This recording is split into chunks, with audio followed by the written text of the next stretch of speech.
Ask Tom on Home Show. Lori from South Mansfield, Louisiana, has an LVP problem. Yeah, Tom, she just replaced a floating wood floor with LVP.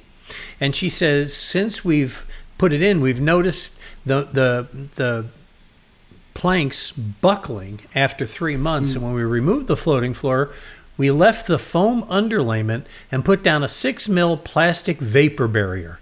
Then we pulled up the floor to find out why, and it appears to have moisture underneath it. I'm thinking what she means is that they put that mill down, put the vinyl down, it started buckling, and then they pulled it up, and then they found the moisture, leaving these kind of streaks around the floor, these dark purple streaks, and it seems to be damp. Any idea on how they can correct this problem, Tom?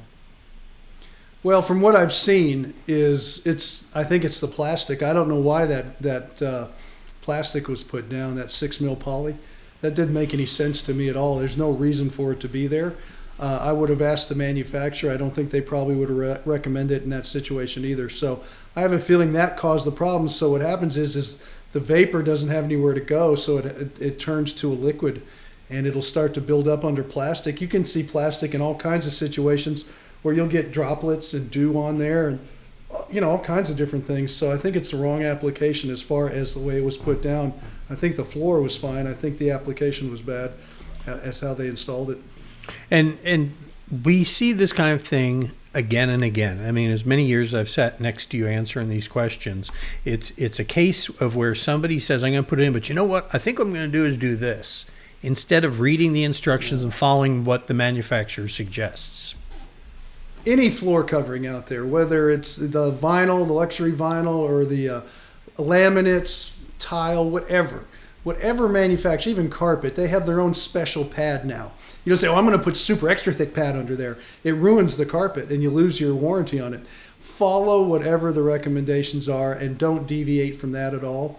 And when you're in an area like in the Gulf Coast where we are in Houston or Louisiana, it is so humid. Stay away from anything that doesn't have a perm rating that will breathe.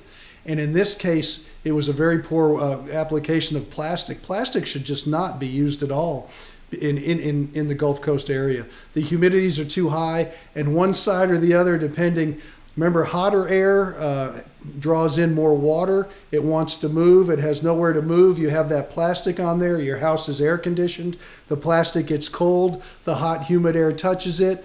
It takes the heat out of the air, which means the water turns to a liquid and starts to cause droplets. It's just reaching dew point. And so anytime you have a temperature change between two areas, you got to be very careful with all the humidity we have. This is why Tom has been doing this for so long. He's seen it all. He's a builder, a degree in architecture and all that.